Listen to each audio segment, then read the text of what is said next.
My name is Jill Kagan, as most of you know, and I am the Program Director of the Arch National Respite Network and Resource Center.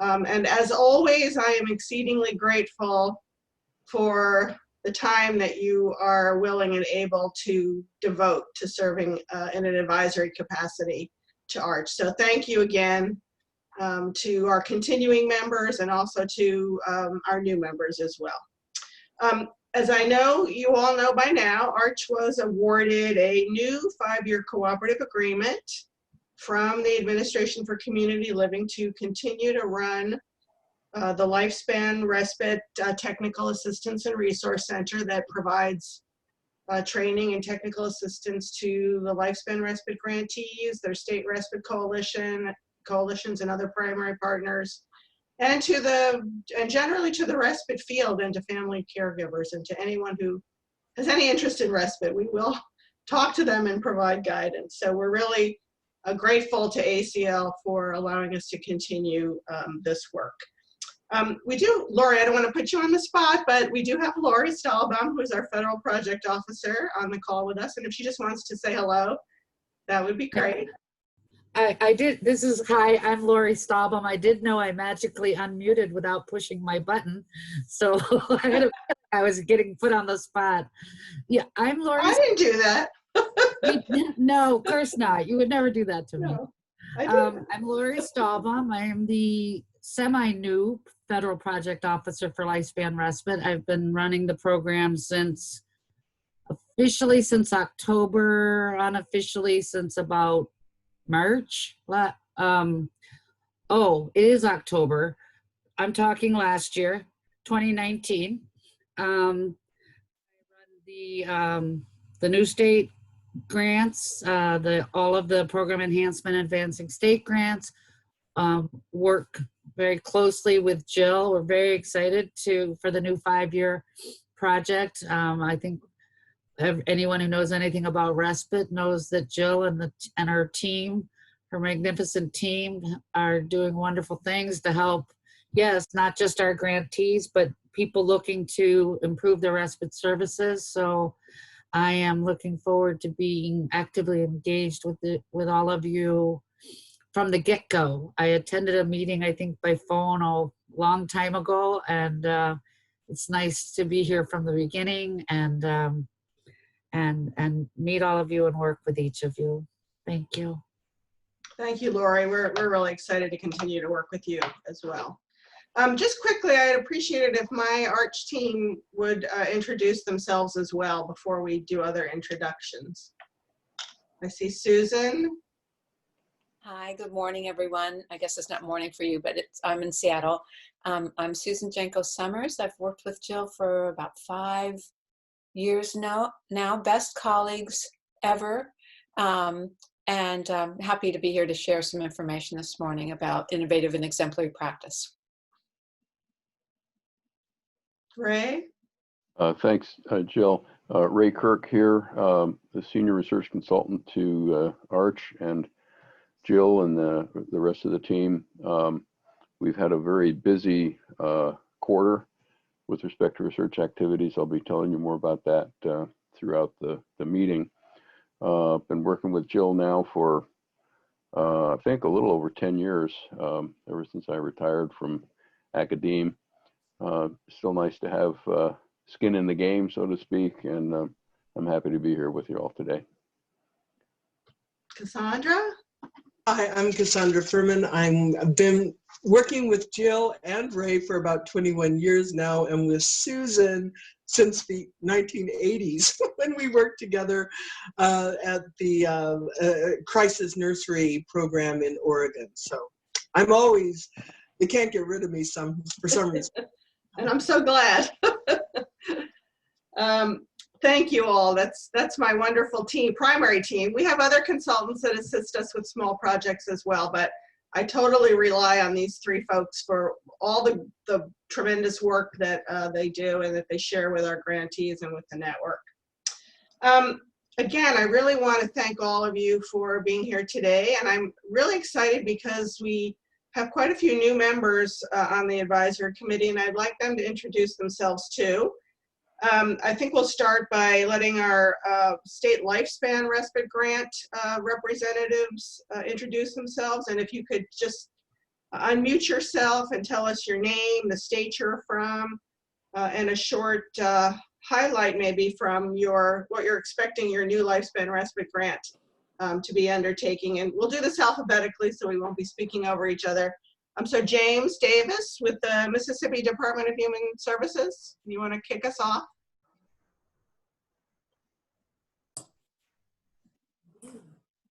Can you hear me? Yeah, there you go. Hey, everyone, how you doing? Good. This is good. Great to be aboard. Thank you. This is James Davis, like you stated, with the Mississippi Department of Human Services. I'm from Mississippi, and we are so amped and ready for the new grant period. A lot of people are waiting. We actually have a waiting list, and it's about to get kicked off. And we're doing some amazing things here in Mississippi, and we're just excited to get it kicked off. A lot of people are waiting, and we're ready to offer the service. We're excited to have you here. That's great. Aletha Dickerson with the Rhode Island Office of Healthy Aging. Good afternoon and good morning. I'm very happy to be here again. My name is Aletha. I'm with Rhode Island Office of Healthy Aging. I've been with the Lifespan Respite for less than a year. It's been very exciting. And with our new grant, we are expanding to involve all 5 of our Rhode Island higher education nursing schools for the students to provide volunteer respite to families across the lifespan. We started the program in 2014 with Rhode Island College and the University of Rhode Island, and over the years we've been expanding. So with this new grant, we're also adding a coordinator position to work with Catholic Social Services of Rhode Island, which oversees our Care Breaks program, which is a stipend program, again, for caregivers of folks throughout the lifespan. So we have a lot of exciting things going on. We're going to do our first virtual caregivers conference next month. That's really under our old project. And we're finalizing our Rhode Island state plan under our old project, caregiver state plan. Great, thank you. Nadine Walter with the Oklahoma Department of Human Services. Good afternoon, y'all. I guess it's all different times every place, but today in Oklahoma, it is beautiful. Oh my gosh, Jill, we need to be here outside. That would be nice because it's terrible here today. Oh my gosh, it's just no wind. It's just beautiful out. Anyway, now that y'all are jealous, we are doing, I've been with the Lifespan Respite Grant for, oh my, is it 9-10 years now? I'm losing track, Jill. We've just become such buddies. One of the things we're doing with our new grant is we too are getting ready next month to have our first virtual caregiver conference. We have one every year, but this year it will be virtual, and we're really excited about it. We are also with the new one, Oklahoma has never had a care provider registry, and we're about to launch that with another partner. We're about ready to launch a I guess it would be a respite referral form, that we have 10 respite programs in Oklahoma so that we can refer it, and Lifespan can see why everybody may not be able to serve a certain individual. So we have documentation as to, we are actually the payer of last resort. So we have that documentation in place. So I can go on, but everything's great in Oklahoma, and really excited to be a part of this. Thank you for asking, Jill. We are delighted to have you providing your expertise to us. So that's fantastic. Jeannie Delaplane with the Washington State Department of Social and Health Services. Hi, good afternoon, everybody, or I guess it's still morning here on the West Coast. I am Jeannie Delaplane, and I'm the program manager for Kinship Care and Lifespan Respite. The Lifespan Respite Enhancement Grant, we're super excited that we were granted. With it, we are hoping to expand in 2 different areas. Well, actually more than two, but two main different areas. One of them is having a stronger online presence, developing webinars and blogs and social media directed to our lifespan respite family. And the other one are two demonstration pilot projects with our two tribal partners. One already has a licensed, it already is able to do licensing of their own caregivers, and the other one isn't. And so it'll be interesting to do a comparison between the two groups to see how one maybe tackles this better than another or differently. And so we're just excited about that too. So, and thanks. Thank you.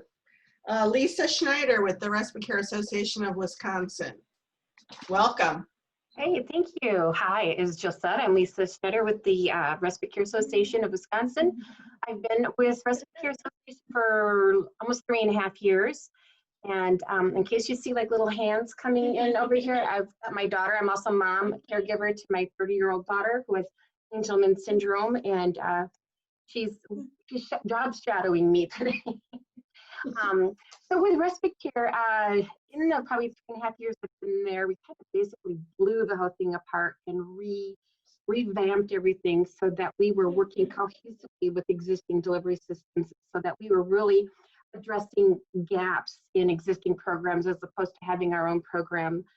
And that has been really, really well received, and so much so, Wisconsin does a really good job in connecting people to physical resources, and we're really trying to pick up the slack in regards to the human resources. So we are focusing a lot on, we already have a registry.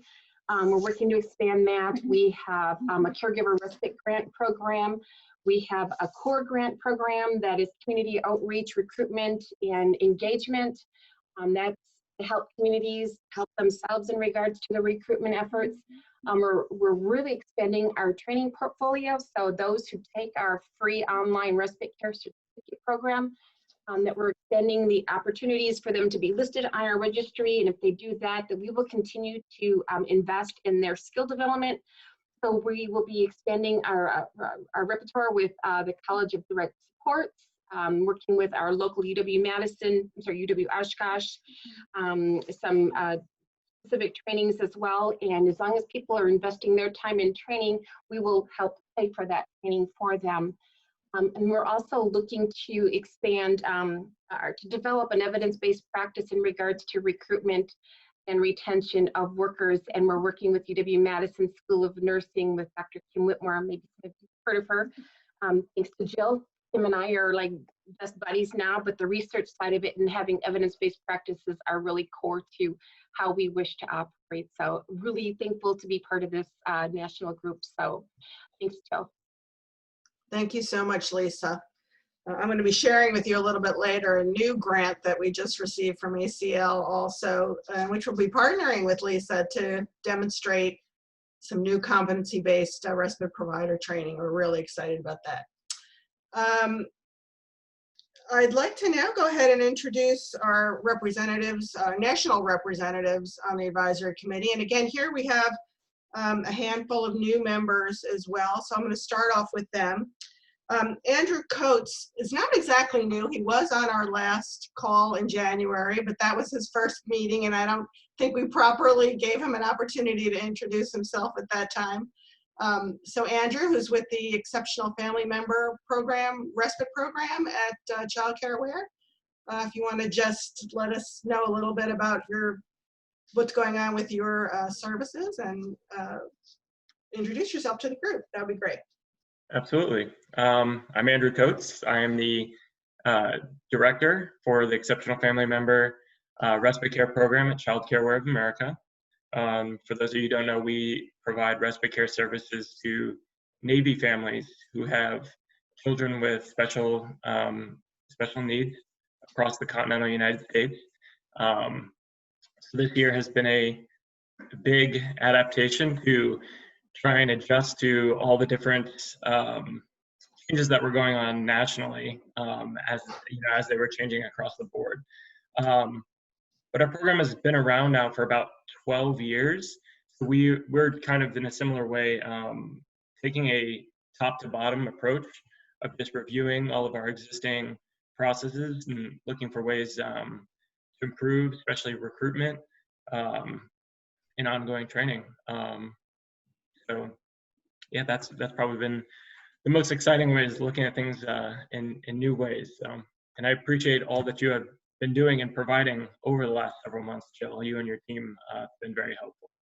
Well, great, and welcome to the advisory committee. We're Thank you. really grateful to have your participation. Lisa Maines with Family Voices. Hi, everybody. So I, first of all, I'll just share that personally, I'm with Family Voices National, and I got into this work as the mom of 2 adult children now, one of whom has a lifelong developmental disability. It's rather undiagnosed. And so I started working for the Family to Family Health Information Center here in Vermont, where I am. And I was the program director there for about 8 years. And then I started at Family Voices about a year ago. So I'm here representing them. And for those of you that don't know it, Family Voices does a lot of different work. We have some work in research. We have a lot of, but our primary focus is working with a national network of family-run organizations like the one that I was at in Vermont, and providing technical assistance to them to be able to do their work supporting families that have a child with a disability or a special health need. So currently, you know, we're pretty busy with that, with everything going on in the world. As you can imagine, across the board, all the states are seeing an uptick in requests from families for various kinds of support. I think as far as respite goes, the need is greater than ever, but the accessibility is farther away than ever too. And then we're also working, we have received a large federal grant for doing work on telehealth. So trying to get families better access to telehealth and get used to it and get that whole thing working better, because it seems like it's going to be that way for a little while. So happy to be here. We're very happy to have you. Thank you, Lisa. Susan Vaughn with the National Association of State Head Injury Administrators. Okay, hi, thank you. Okay, so I'm Susan Vaughn. I'm the Director of Public Policy for our National Association. I actually live in Jefferson City, Missouri. I'm the founder of this organization. I founded it in 1990, back when a few of the states, including my own, were what are considered pioneering states in terms of trying to develop state-specific service delivery for people with brain injury. Before that, I worked in developmental disabilities. I started out as a speech therapist at a state school, which was known the State School for Trainable Mental Retarded, which tells you I did this before there was special ed law. So I've been around a long time. Worked for Regional Council on Developmental Disabilities, the State Planning Council on Developmental Disabilities, was assistant to the Director of Mental Health, and then got involved with setting up services in our own state. And I did that for 17 years. We had an early retirement system in Missouri, and I took it. And since then, I've been able to work with other states in terms of trying to develop services and some semblance of supports for people with brain injury and their families. But primarily, I do public policy for our national organization. I do a little bit of work with our state policy with the Brain Injury Association of America. So I'm actually real excited about this. I've been communicating with Jill for quite a few years now to support your funding and efforts, and I would like to help bring some of these resources to our states that may not be partnering if they've got a coalition, or know how to better offer these services, as well as help states that may have coalitions that may not know about brain injury resources. So I'm really excited about this. I'm a firm believer in collaboration and coordination of resources. I think that's what we need to do, and make it as easy for families and caregivers and everyone involved in knowing how to access them. As I'm well aware, we have a lot of silos in state governments, so I'd like to help be able to bridge some of that. Thank you, Susan. We're really grateful that you were willing to participate in this too, and we look forward to that collaboration as well. And I know our states will also. Bill Zagorski, he's here today, and he wears several different hats, but he's here today as chair of the board of the National Adult Day Services Association. Yeah, thanks, Jill. Yeah, I say quite a few hats. I think my head gets heavy at times. But yeah, so I own and operate an adult day healthcare organization in Middle Tennessee, and then I have served as the president of our Tennessee Association for a number of years. I came on board for the National Association a few years ago as chair of their research committee, as I had a previous career in academic scientific research, and then have served as the chair of our National Association since July, so not very long, but I've been in and around adult day services the majority of my life, with an exception of when I went to college and tried to get away, but it brought me back. The National Association is in the middle right now of hosting our virtual conference, which is turned into about a 3 or 4 week long conference with a few different days and sessions, and it's been successful, but it's been a time challenge for many of us. From a research standpoint, I actually just got notice 2 days ago that we did have a manuscript that we had been working on for almost a year now was accepted. So we have identifying research priorities in adult day centers to support evidence-based care of vulnerable and aging adults was just accepted for publication in the Progress and Community Health Partnerships Journal. So that'll be coming out soon. So it's another publication that we just finished up. And I probably could go on, but I'm very excited to be part of the advisory committee and help move this bar forward. Well, we're very excited to have you too, Bill. And I think I first met you at a Tennessee Lifespan Respite Summit. So Yep. Those summits serve so many purposes, not only building collaboration at the state level, but nationally as well. And Bill has also been a big player in our research focus as well. So you'll be hearing more about that from Ray a little bit later. Now for our old-time members, I don't mean old-time, I mean our long-lasting members who've been with us, I think most of you since the beginning of our first grant way back in 2009. So again, all of my grateful appreciation for your continued work on this committee and your continued interest and support. And I'll just go down our list alphabetically. We'll start with Annie Acosta. You there, Annie? Hi. You want to just share a little bit about your connection to Respite? Sure. Thanks, Jill. So I'm with the ARC, and we are a national chapter. We serve and advocate on behalf of people with intellectual and developmental disabilities. We cover truly lifespan issues, essentially from primary prevention through end of life. Clearly, respite and other family support issues are hugely important to our constituents. I know, Jill, I've been working with you, I don't even want to guess how many years now, but we've been co-chairs on a task force of the Consortium for Citizens with Consortium for Citizens with Disabilities, the task force on developmental disabilities, autism, and family support. And it's been a pleasure, as everybody knows, to work with Jill. Thank you, Annie. Angela Cantillon from the Paralysis Resource Center at the Christopher and Dana Reed Foundation. I thought I saw her on earlier. Hello, everyone. Hi, Angela. I'm the director of operations there. I'm an oldie.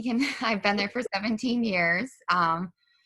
We are a cooperative agreement through ACL to run our Paralysis Resource Center.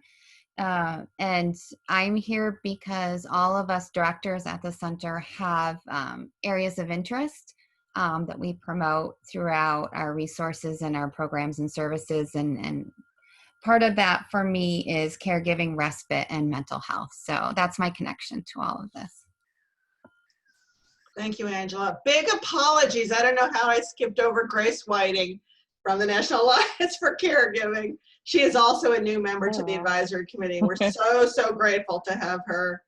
I know how incredibly busy she is, so your willingness to participate with us is really appreciated. So go ahead, Grace. I apologize. Oh, you're fine. Hi, everybody. I'm Grace. I'm the president and CEO at the National Alliance for Caregiving, and I cannot speak highly enough of Jill and the awesome policy work she does around lifespan respite and just keeping the community engaged with what's happening on the Hill and providing technical assistance. So I'm a big fan of Jill's work. Our mission is to build partnerships and research, advocacy, and innovation to make life better for family caregivers. So where we can amplify, lift, leverage, support the work that's being done by ARCH, we're happy to do so. Thank you, Grace. Jennifer Dexter. Hi, Jill. How are you? I date back with Lifespan Respite to when it was just a gleam in a couple states' eyes. And I've worked with Jill for many years through there, 20 plus years, I'm sure now. Come from a background of, I was the public vice president for public policy at Easter Seals for 20 years.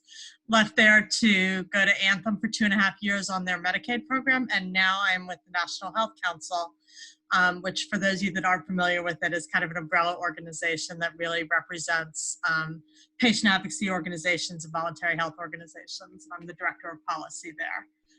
And I have stayed with Jill through it all and will continue to as long as she'll let me. So great to see everybody.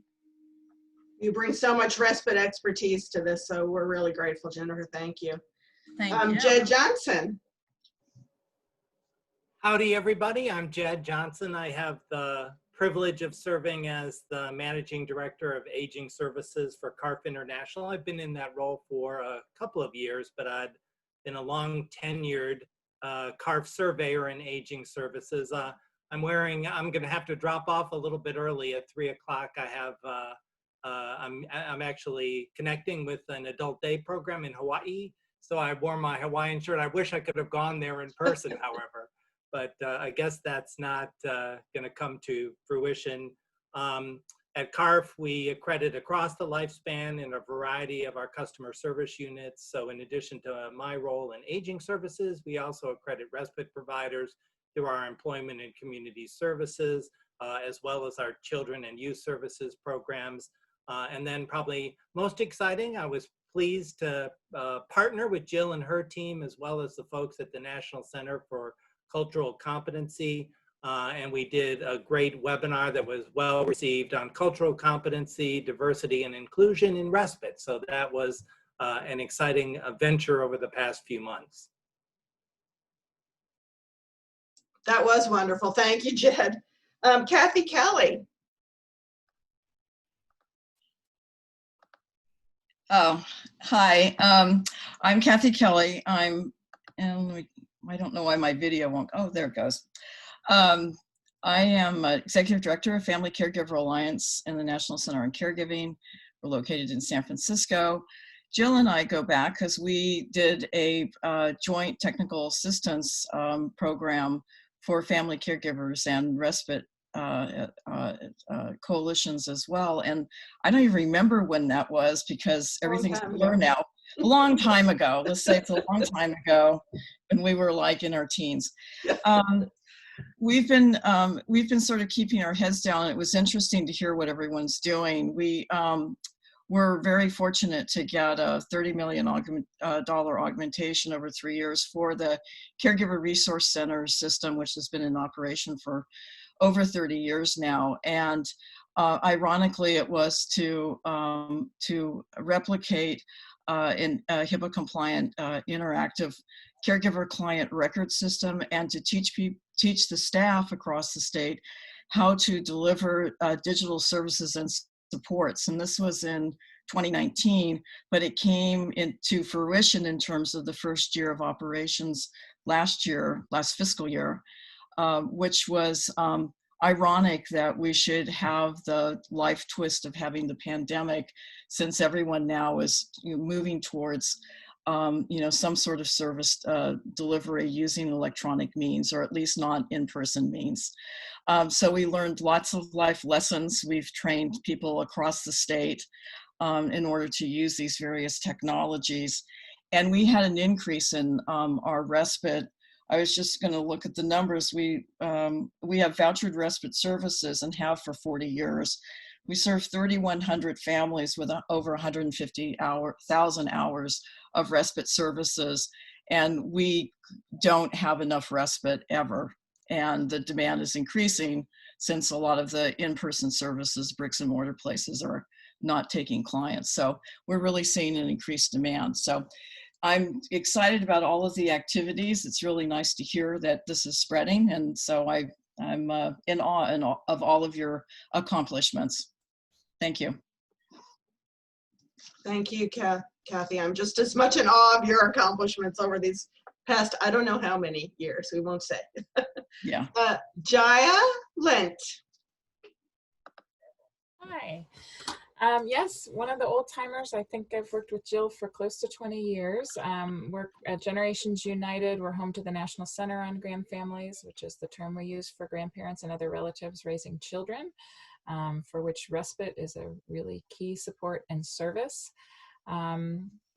Two things that are happening with us recently that I maybe will flag that might be of interest to this group. We just released a annual State of Grand Families report, which looks at the impact of COVID-19 on the families. And then we also have an event coming up on Tuesday that looks at the benefits of intergenerational shared sites. And we see a lot of shared sites that are co-located respite, daycare, and childcare providers. So I'll just drop that in the chat.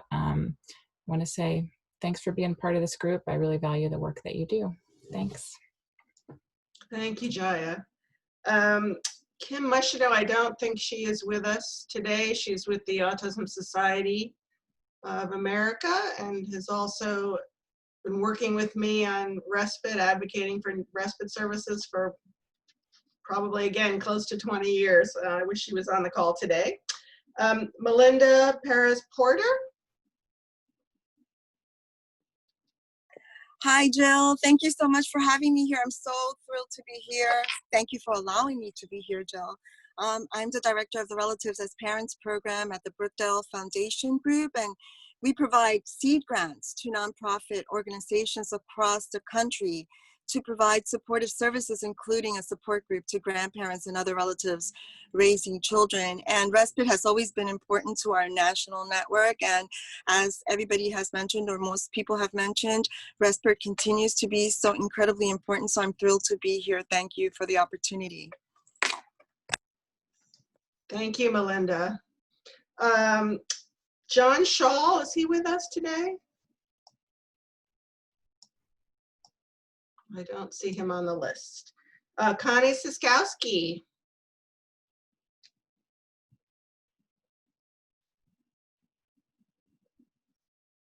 Connie, are you able to unmute and introduce yourself?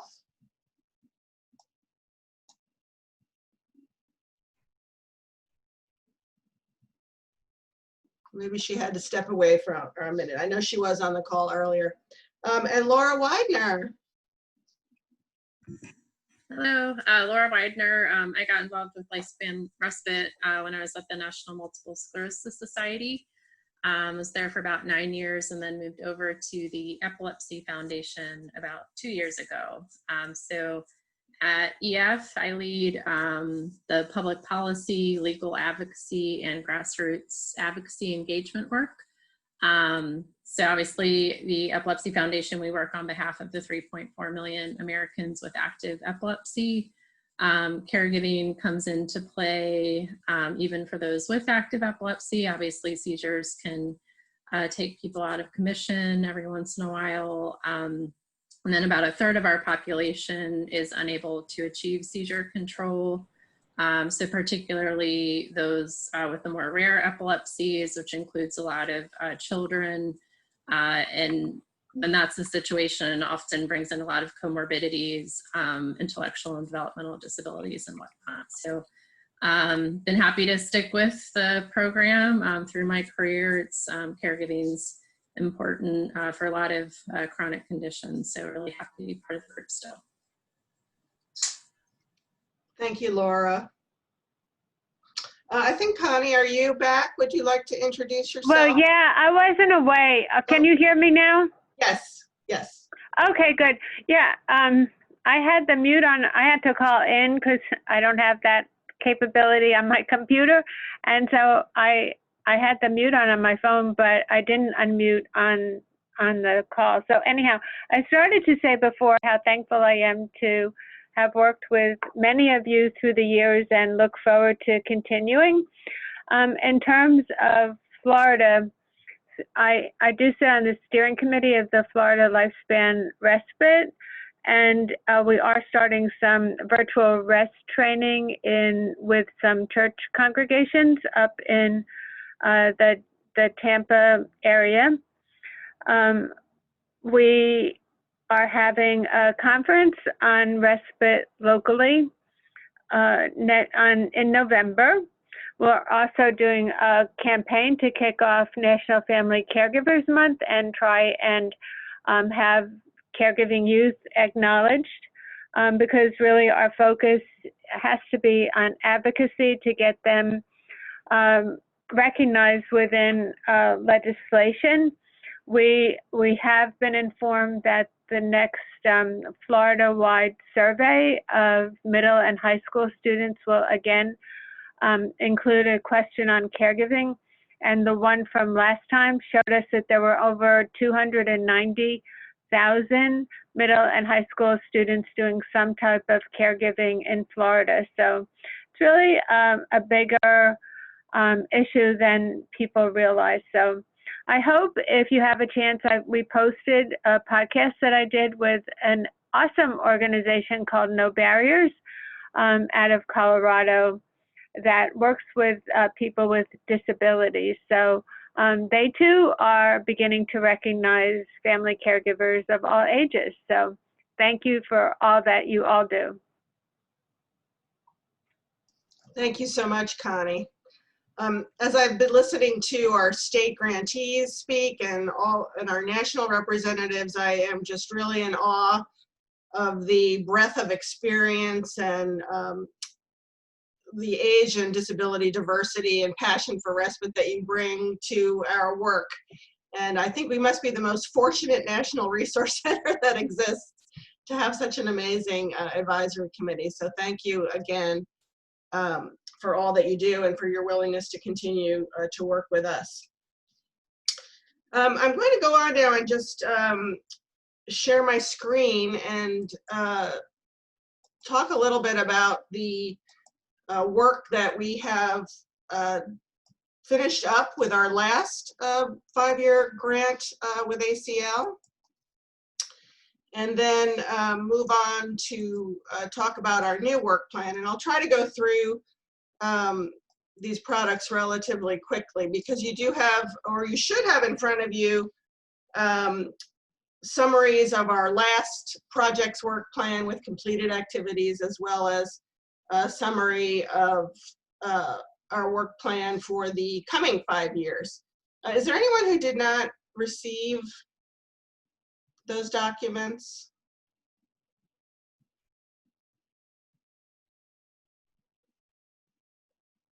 I can try to send them to you. Okay, I think everybody's got them. So what I'm going to do is just quickly go through, but before we do that, because we do have so many new members on the committee too, I thought I would just very quickly go over the role of advisory committee members for the new members, but also as a refresher from some of the folks who've been on the committee for at least 10 years. We really don't have any die-hard requirements for your service on the committee. We're just really grateful to have your expertise. The only expectation that we really have is that you attend our 2 virtual meetings. We hold those twice a year to review our work plan activities and to offer your suggestions, guidance, experience as we share those proposed activities with you, so that we make sure we're addressing all of the needs of respite services for all family caregivers across the age and disability spectrum. On a volunteer basis, we occasionally ask our advisory committee members to review some of our products, whether they be fact sheets or manuals or other types of written resources. Occasionally, we might ask you to serve on an ad hoc work group or a selection committee, and we are going to be talking about asking you to do that in a few minutes. We've also, as Jed mentioned, some of our advisory committee members have done webinar. Well, many of you have done webinar. I think maybe all of you who've been on for a while have done at least one webinar presentation for us. Some of you more than one. Jed most recently with that wonderful webinar on cultural and linguistic competence for respite services. So we're grateful for that. We do ask you, if possible, to help us disseminate our ARCH materials and events as we request that of you, and especially to provide some assistance with outreach for our annual National Respite Conference. And I'll be talking about a little bit about that in a few minutes. Does anyone have any questions about the role of committee members?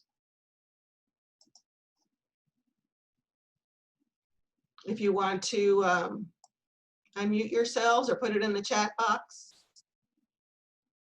No questions? Okay, then we'll move on. Whoops.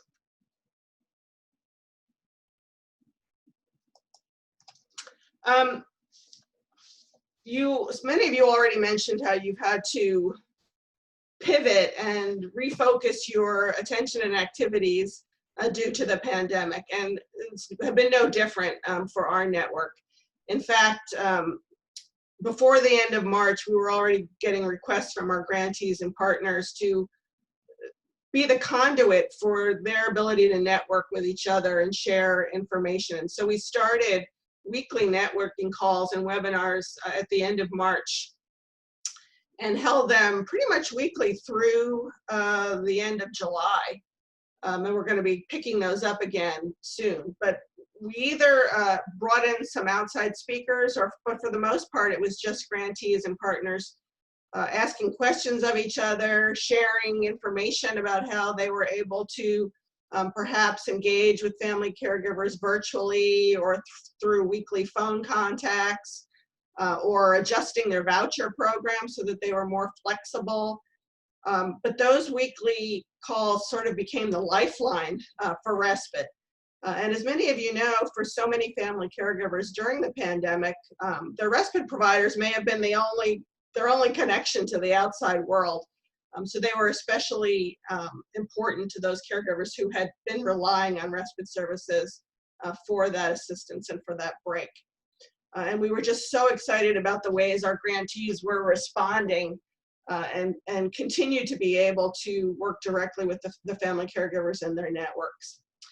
To also be able to assist our grantees and partners with information, we set up some resource pages very early on our website that listed all the guidance from CDC, from many of your organizations that you put out wonderful information for caregivers related to surviving the pandemic. We were able to post those.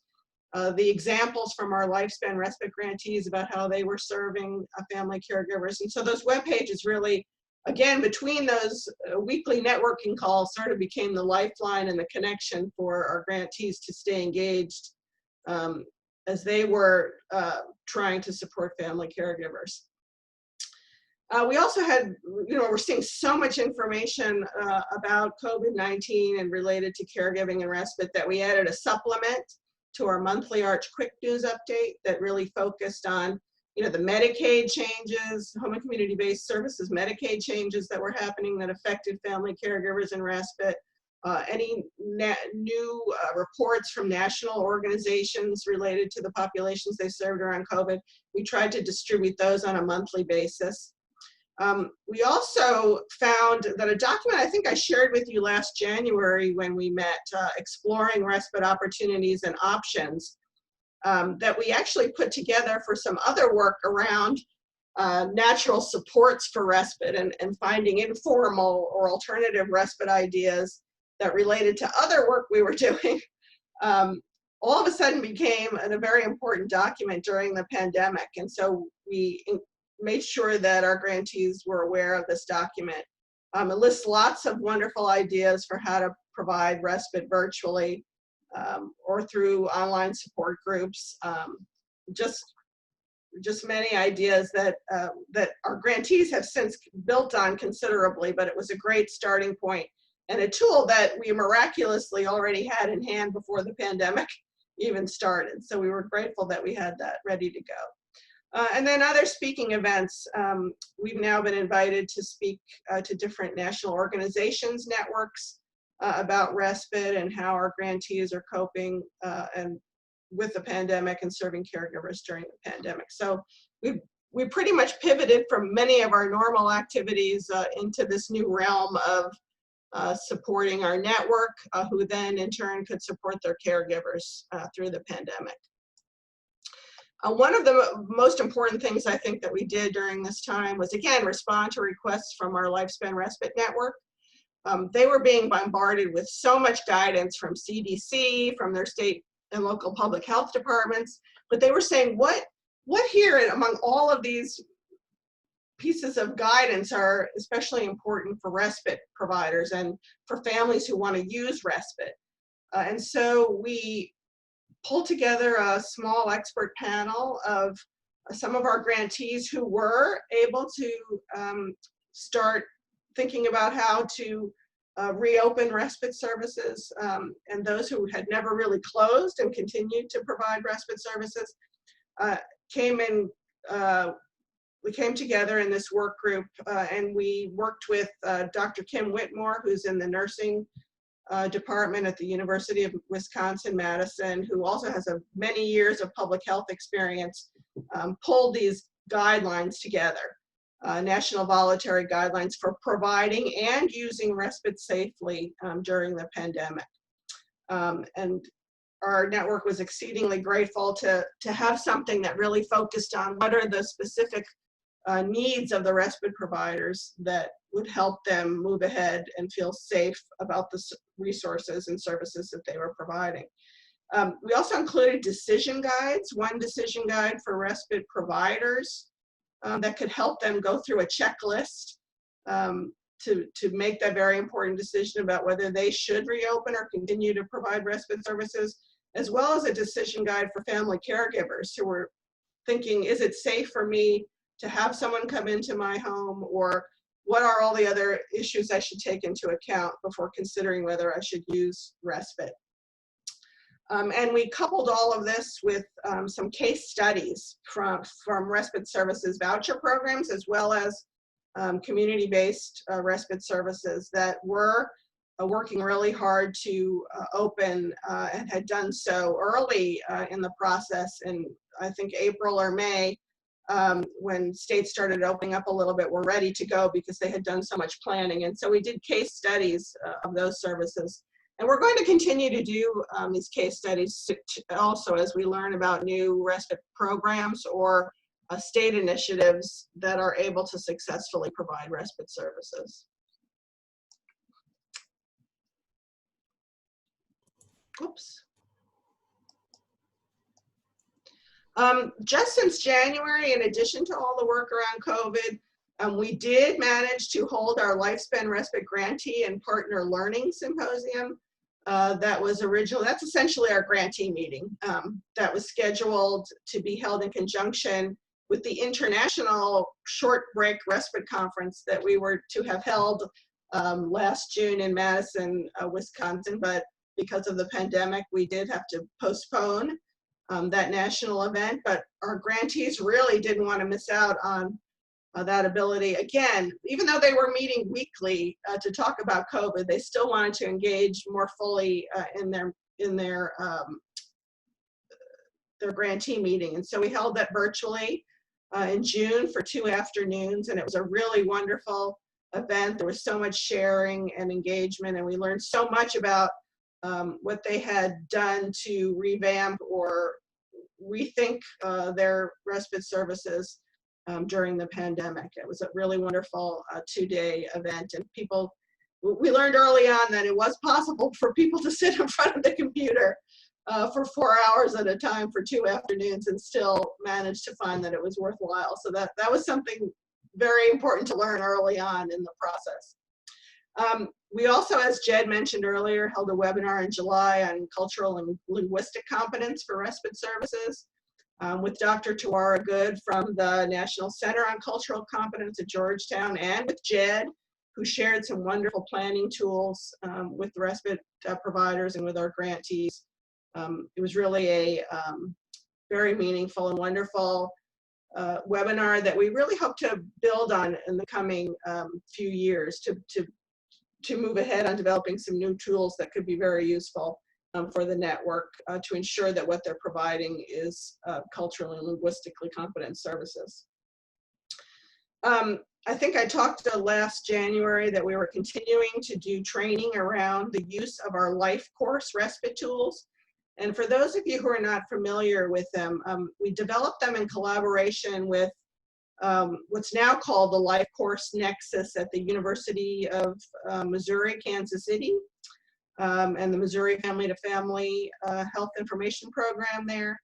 They've developed all kinds of life course tools that help families plan out activities, and we focused on developing tools specifically to help families plan their respite time, but also to help them identify informal or alternative respite options when they might not qualify for more publicly funded services, or publicly funded services were just not even available.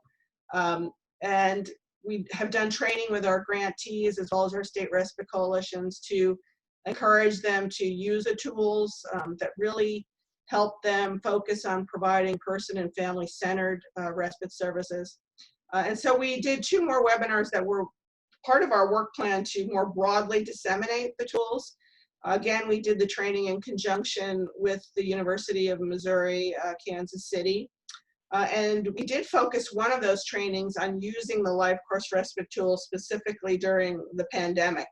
That was a very well received and very well attended event as well. And we're really, all of these materials, you know, you can find the links to on the summaries that I sent to you, as well as the archived webinar. So if you're interested in any of these resources, you have direct access to them on the materials that I sent you. We continued with our ongoing learning collaboratives. For those of you who've been with us for a while, we have a voucher learning collaborative, primarily of our grantees and our respite services within our network that provide a voucher or stipend services to help family caregivers pay for respite. Most of them are, well, all of them are self-directed services, so they might operate a little bit differently in states. We also have a wonderful sustainability learning collaborative that's headed up by Susan Summers, who you'll hear from in a few minutes. And we have a very active group of sustainability planners among our grantees who meet monthly to talk about progress and development of their sustainability plans. And of course, when we're talking about such limited federal funding and now even more limited state funding for respite services, sustainability becomes an absolutely critical need for ongoing discussion in that area. We also still have one unfinished product from our last project year that we hope to release. This is all my fault. It's sitting on my desk in need of some final review. But we wanted this to be the culmination of the last 10 years of work in the lifespan respite arena to pull out from all of the work that grantees and their partners have done over the last 10 years and identify those practices that we have determined to be best practices. And we did come up with a set of inclusion criteria, looking at all of the states' semi-annual and final reports over the last almost the last 10 years.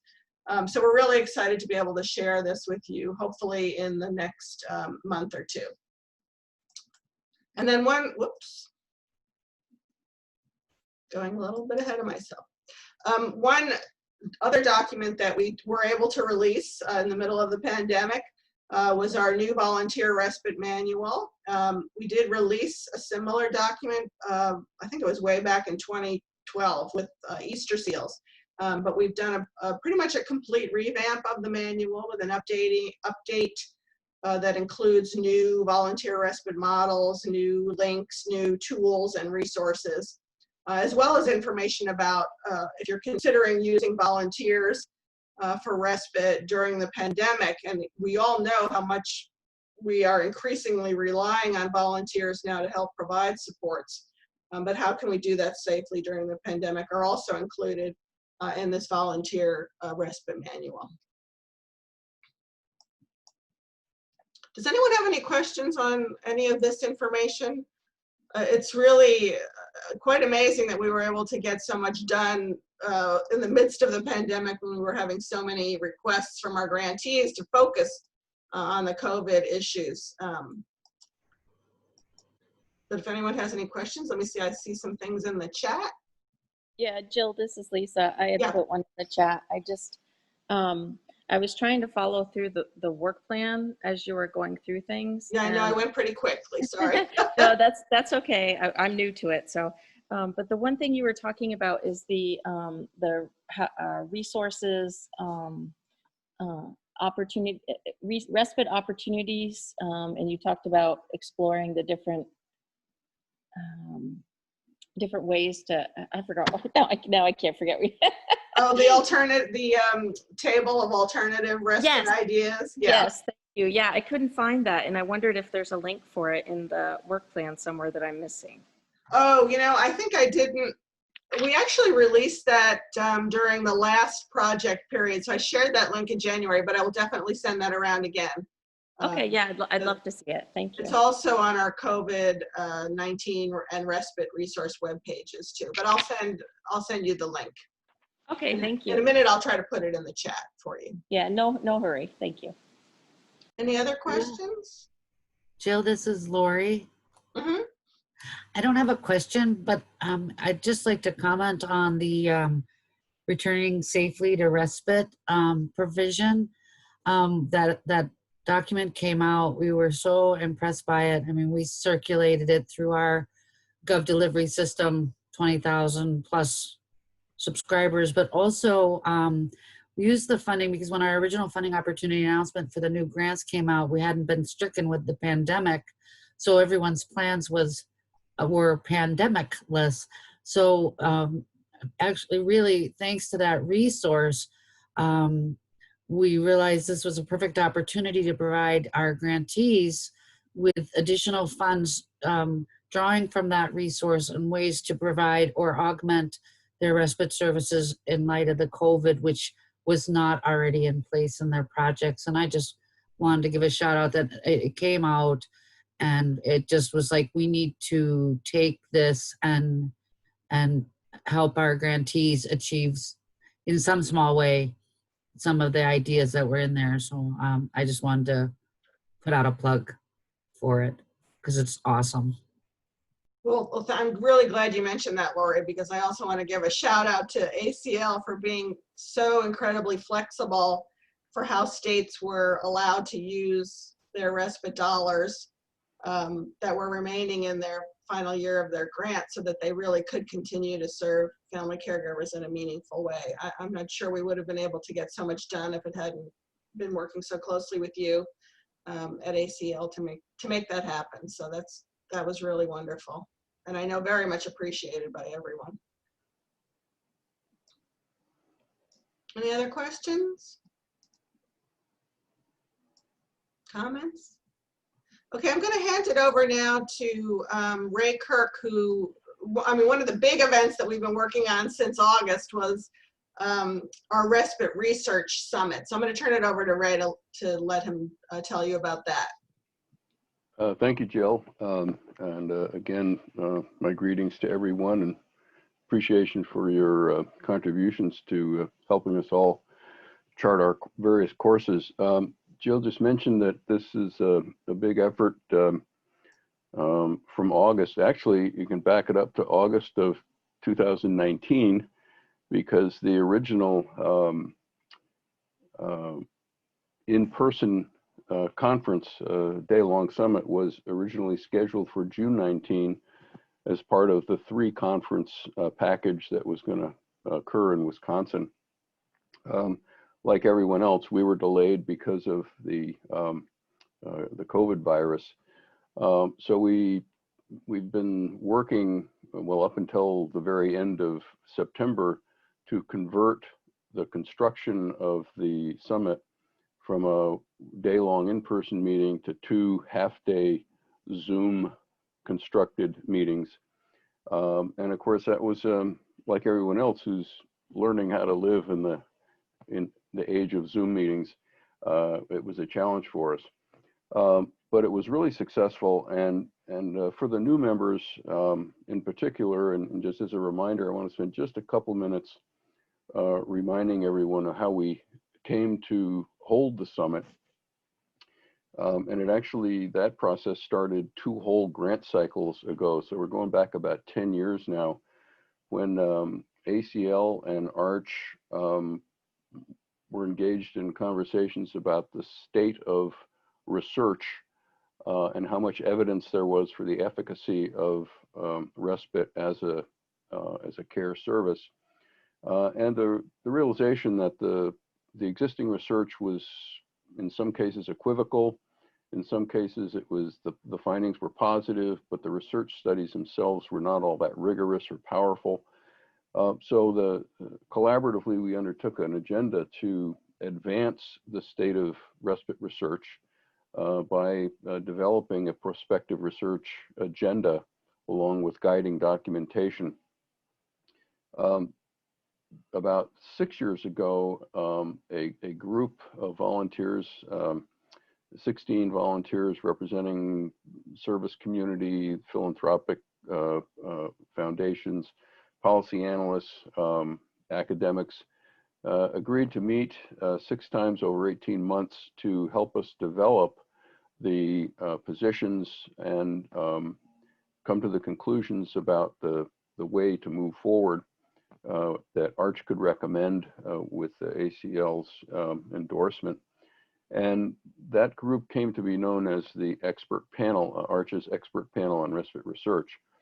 All that process has been written up, so I won't get into that too much at this point, but at the end of that expert panel process, we had a living document that made specific recommendations about how to move forward with a research agenda that included a wide variety of topics ranging from basic methodological and statistical analytical considerations to various increasingly rigorous research designs, topics like the outcomes to be associated, to be measured and looked for with respect to respite, and again, a wide variety of recommendations and issues. So for the past 5 years, culminating with this summit, we've all been working to make those recommendations a reality. And the summit was an attempt to assess the status of the implementation of the expert panel's recommendations to see if there was actually evidence of an influence on the research community. And as I said, it was a very successful conference. We had about 90 attendees each day. Actually, I think more than that total, because not everyone could attend both days, again, because of scheduling, and we stretched the conference over the 2-day period. But it was a rather densely packed agenda. There were 4 presentation tracks that comprised 10 individual research presentations and policy presentations. And I'll just mention the titles of those so you get an idea of the breadth. There's actually 5 tracks.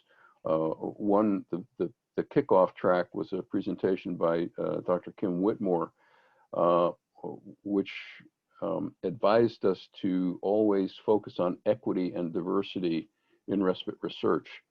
And this is a very important underpinning because in the early days of looking at the status of the research, it was pretty apparent that among the barriers to constructing good research and generalizing the findings of research were a number of issues that seemed to be related to poverty, to racial geographic, ethnic variables. So it's not simply equity in the sense of racial or ethnic identification, but also resources and the distribution of people with respect to services.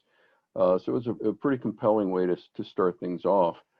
And then a variety of both academic contributors and contributors from the philanthropic sector spoke in these other four major tracks. The first was aligning research agendas with the research recommendations, and those were the recommendations from the expert panel. We had the next one was research on respite outcomes and access. So these were ongoing studies that actually related respite to the condition or improvement of the lives and well-being of care providers, caregivers, and the models that were emerging that seemed to be more successful than some others. The third one was using the expert panel framework. Among the things that the panel did was to develop a structure, a guiding structure, almost a map through the construction of a study that was based on the definitions of respite that the panel had come up with. And that was a specific effort to start from scratch with a brand new study and construct it in alignment with the recommendations. That study is still ongoing. It was funded by the Health Foundation of Western and Central New York, specifically for the benefit of ARCH to be able to advance the research agenda. So I want to shout out to them.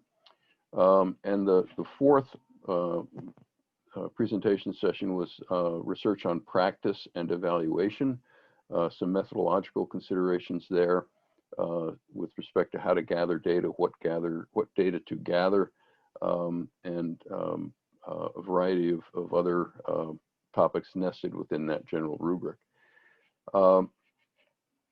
The last session was that of a roundtable discussion. There were 4 breakout sessions, and this is where COVID became a central topic of conversation, because of course, even though everyone by this time was aware of COVID and its impact on a lot of daily life, whether or not related to respite, it became apparent that COVID had impacted dramatically the ability of respite providers to provide respite and caregivers to receive respite.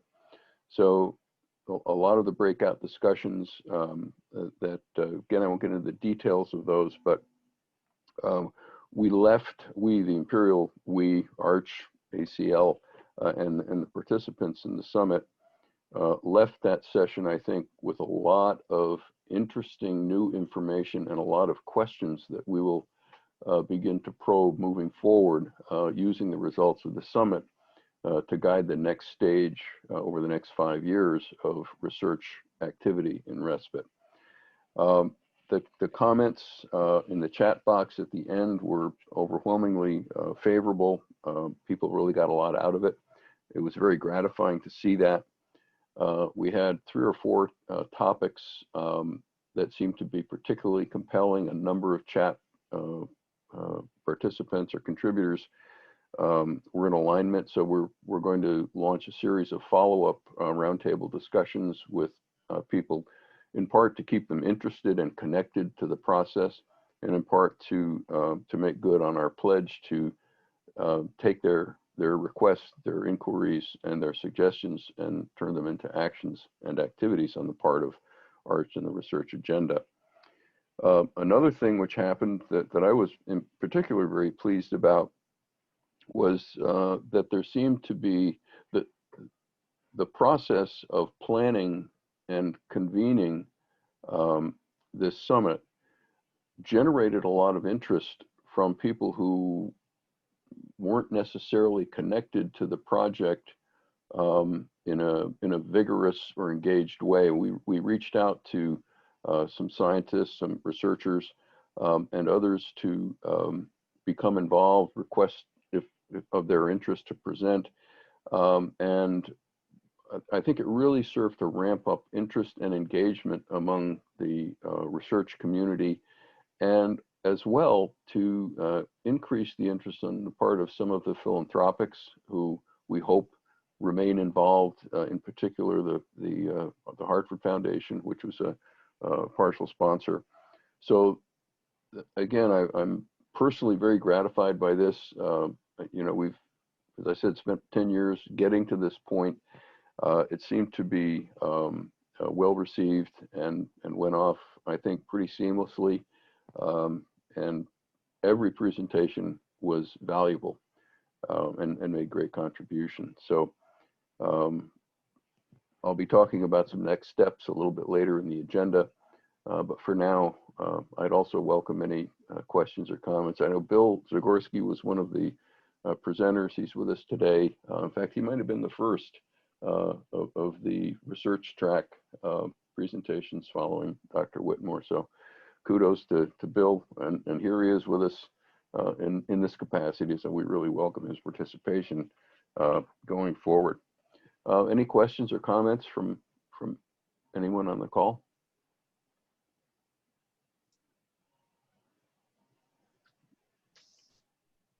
I don't know if you mentioned this, Ray, but we will be producing a report that emerges from the summit to guide our next steps. And I think Ray will be talking about that in a few minutes. Yeah, thanks, Jill, for mentioning that. It's actually what I've been doing for the last 2 days is dictating. So, you know, I was sort of like, whoa, I got to take a break from that and I can do something else. So I forgot to talk about it. But yeah, we are in the process of going through all of the chats and looking for the common themes. Everything was recorded. I'm sure I'll be listening ad nauseum to many of those presentations to pull out the meat, and we will be presenting a comprehensive report on that. So that should be available, well, certainly before the end of the calendar year, and hopefully sooner than that. Thank you, Ray. I'm going to pull up my screen again.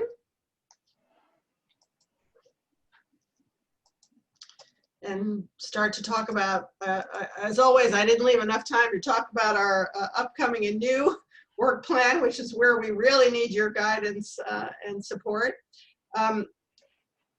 In the interest of time, I'm not going to go over all the goals and objectives of our new grant. You have those in front of you in the summary work plan that's titled 2020 to 2025 Overview of Lifespan Respite Technical Assistance and Resource Center Work Plan Activities.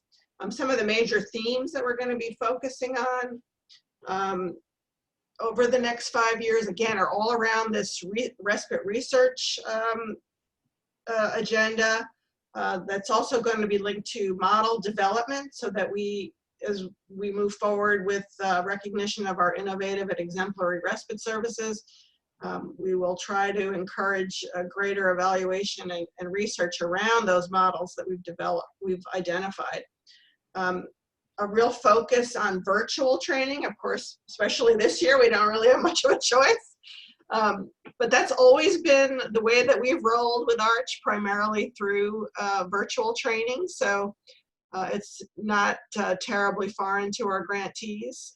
We focus a lot on peer-to-peer learning, because as you heard from our first 5 advisory committee members from the grantee states who presented, they have so much experience around lifespan respite and so much to share with each other. And many of them function as mentors to other grantees, and we're going to be really focusing on that over the next 5 years. And then, as many of you are aware, the Administration for Community Living is hosting 2 advisory councils now, and Lori, of course, is involved with both of these as well. The RAISE Family Caregiving Advisory Council and the Supporting Grandparents Raising Grandchildren Advisory Council that our very own Jaya Lent chairs. So we're really excited to have their expertise right on our own advisory committee, but we've been asked by ACL to really focus on any of the respite recommendations that come forward from those advisory councils and help to promote and implement those recommendations. So that'll be a major theme that runs through many of the products and trainings that we do once those recommendations are released. I already mentioned that we are going to be continuing to focus on learning collaboratives given the tremendous success we've had and interest among grantees with our voucher learning collaborative and the sustainability learning collaborative. And I wanted to focus on one of these, and that is a new collaborative we're forming, Performance Measurement Learning Collaborative, that's going to be implemented by Cassandra. So I wanted to just give her a couple of minutes to talk a little bit about that particular learning collaborative. Thank you, Jill. Just as you called my name, my phone started ringing, so I had to turn it off. Yeah, I'm so excited about the interest in the Performance Measurement Learning Collaborative. We have 18 grantees who have said they want to participate. And what we're going to be doing, the collaborative will provide a platform for the exchange of ideas related to performance measurement. I sort of think that the excitement started with the learning symposium, the symposium on research that we just had a few weeks ago. I think people are getting excited about measuring what it is they're actually doing. So the purpose is to provide this platform for an exchange of ideas. We want, right now the agenda is pretty loose because I want it to be based on the priorities and the interests and the needs of the grantees who are participating. So our first meeting is next week. I'm looking forward to it. I believe that it's going to result in a lot of action related to identifying what it is you want to count and what you want to measure, and then finding ways of meaningfully putting that information to use for continuous quality improvement and for reporting out to not just our funders, but reporting to others about what we know works and where our successes have been with performance measurement. So that's my spiel. And I'm happy to answer questions. I'll know a lot more after our first meeting and we see what direction the grantees want to go in. Thank you, Cassandra. There was something in the chat I was going to take a quick look at. I'm having trouble pulling it up. The next area that we're going to be focusing on is a continuation of our work around innovative and exemplary respite services. And the advisory committee has been so helpful as we've worked in this arena for the last 4 or 5 years. But I'm going to turn it over to Susan Summers, who leads that effort, to talk about, maybe just mention what we accomplished last year and what we hope to do this year. Sure. Well, let me just say, of all the things I do with Arch, this is nearest and dearest to my heart, and you'll understand why in a little bit. I'm going to just tell you quickly about the purpose and goals, and about the process that we use for selection, and hopefully solicit some participation from members. So for those of longer term members, you already know about this, but for new members to the advisory board, we started this initiative about 4 years ago. We've had 2 rounds of applications from programs and services across the nation and across the lifespan. The first round was in 2019 and the second in 2020. This is why we're doing the Innovative and Exemplary Respite Services Initiative. The first thing we want to do is create a database of best and promising practices. So this will further our collective understanding of what works in respite. And those of you who were at the research summit, Corey Robinson-Rosenberg said something that really stood out to me. She said, she talked about the importance of pulling together information about what we do know.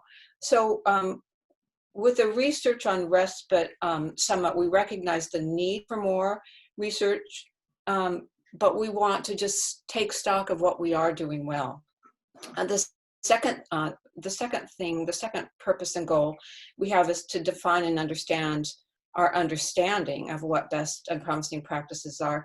And I wanted to just give thanks to the Generations United program of distinction designation, because they really influenced both the construction of our application and our thinking about how to go about this at the beginning. Really helpful. The third thing we want to do is foster and broaden shared understanding of best and promising practices. And I put a link in the chat box to the ARCH webpage that shows the programs, the programs that we've selected, why we selected them. The fourth thing we want to do is encourage state systems to incorporate relevant standards into their discretionary funded programs through mini grants, for example.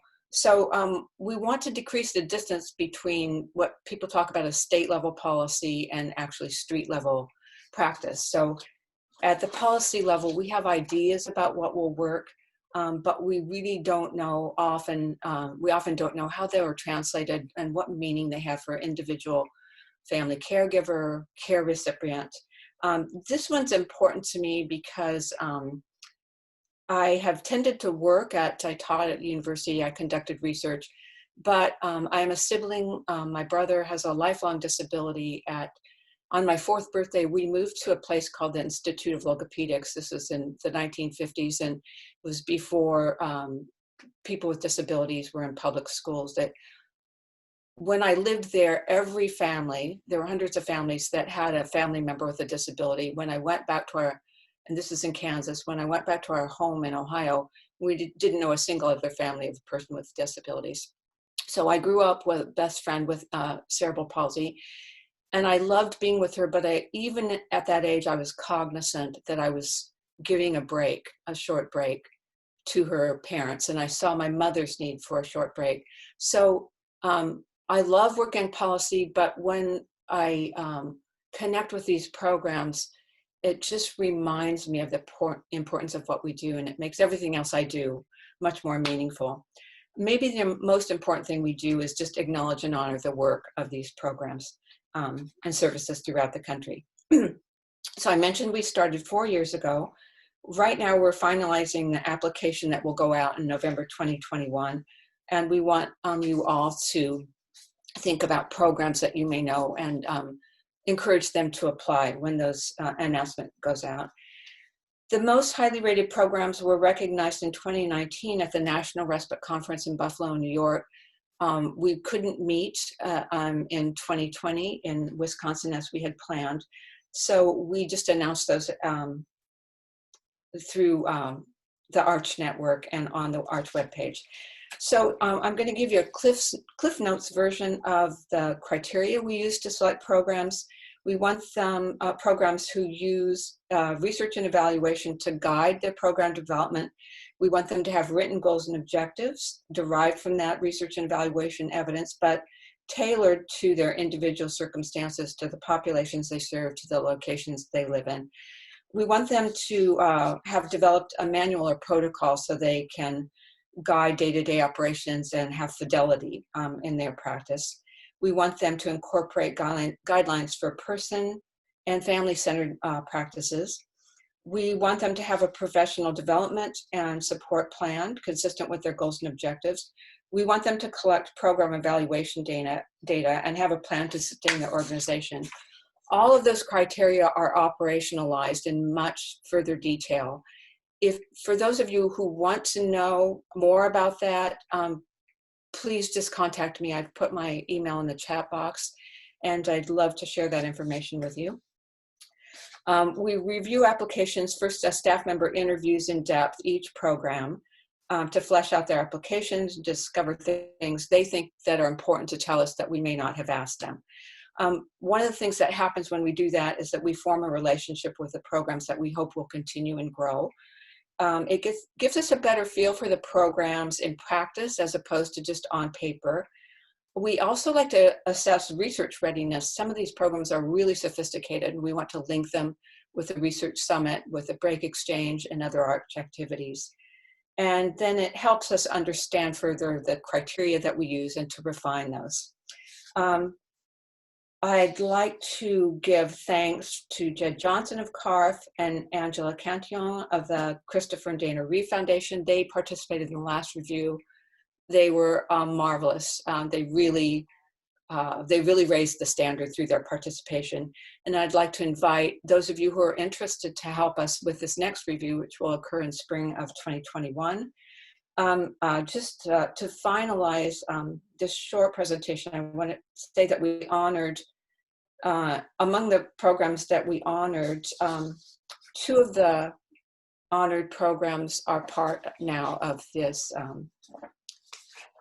advisory board. One was Rhode Island and their care breaks and training program, and the other was Honey, Caregiving Youth. no, Jill, you need to help me. It was Bonnie Storm. Yes, Connie Siskowski's Caregiving Oh yes, Youth. Connie. Oh, sorry, I forgot Connie. And I was thinking, and I was also thinking of Bonnie Storm, and it's. Oh yeah, she was another one early in It's now Andrew Coates. I just had to look at the name because he was new to me. Yeah, that was in 2019. So anyway, finally, I want to say, if you're feeling down during these grim COVID times and you want to be uplifted and feel great about humanity, go to the Arch link and read about these programs. They're marvelous, and there's so much to learn from them. So that's it. I just want to say I was so humbled by my interviews with programs. The work people are doing is just amazing. I agree with you, Susan. In these dark times, look at what people are doing out there for families. I also want to mention that Jed came up with this great idea. There were a few programs that did not meet all of our criteria, but they were so amazing. And Jed suggested a rising star category because we couldn't just ignore the great work that was going on, and we're hoping that those programs will continue to do good work and then kind of up the ante in terms of collecting outcome data and really making their services replicable and various things that they can do to be awarded in future years, hopefully the innovative and exemplary status. So. Thank this you. is the most fun. So far, hard work, but fun. Thank you, Susan and Cassandra. It really was a labor of love, and we're very excited and proud of this program. I am noticing that it is 3:30 now, and we did promise you the conclusion of our meeting at that time. So I apologize, Ray, but I'm just going to quickly mention that as part of our work with research, we have announced the formation of a new committee for the advancement of respite research. Many of the members were those who presented at our research summit at the end of September, and that first meeting of that group will be in the spring. We also still are planning to hold our International Respite Conference and Grantee and Partner Learning Symposium. We're going to try again for Madison, Wisconsin in June. It's looking more and more like we may have to go virtual for that event. But we will keep you posted and hope that you will also help us disseminate information about that conference as well. And then finally, I wanted to really quickly mention, I mentioned this at the beginning of the call, that Arch was successful in responding to a funding opportunity announcement for ACL from ACL in August for a lifespan respite care program special projects. We applied for that grant in collaboration with the National Academy for State Health Policy, which also does a lot of the support work around the RAISE Family Caregiving Advisory Council. So we're very pleased to partner with them. Our piece of this is going, as I mentioned, going to be around developing competency-based respite provider training in conjunction with the Respite Care Association of Wisconsin, and then field testing that in at least 3 states. So we're really excited about that effort, and you'll be hearing more about that as we move forward as well.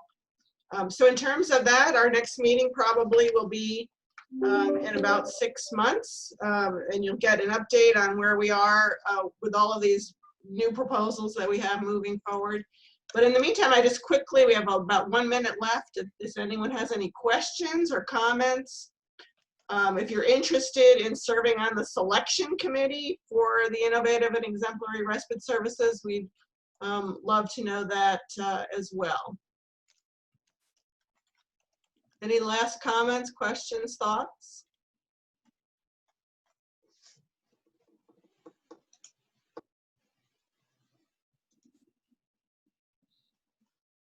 Again, thank you all very much, and I hope you'll take a little bit more time to look through our summary of our current project year. And if you have guidance or thoughts or questions about any of the activities that we have planned, please feel free to reach out to me or any of our staff at any time and share your great ideas with us, and we will be more than happy to help implement them.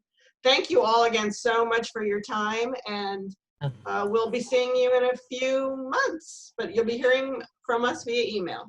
Thank you all. Nice to meet everyone. Thanks, Thank Jill. you. Great meeting. Thank you. Thank Bye. you. Thank you. Thank Bye. you. Okay, so I delete meeting.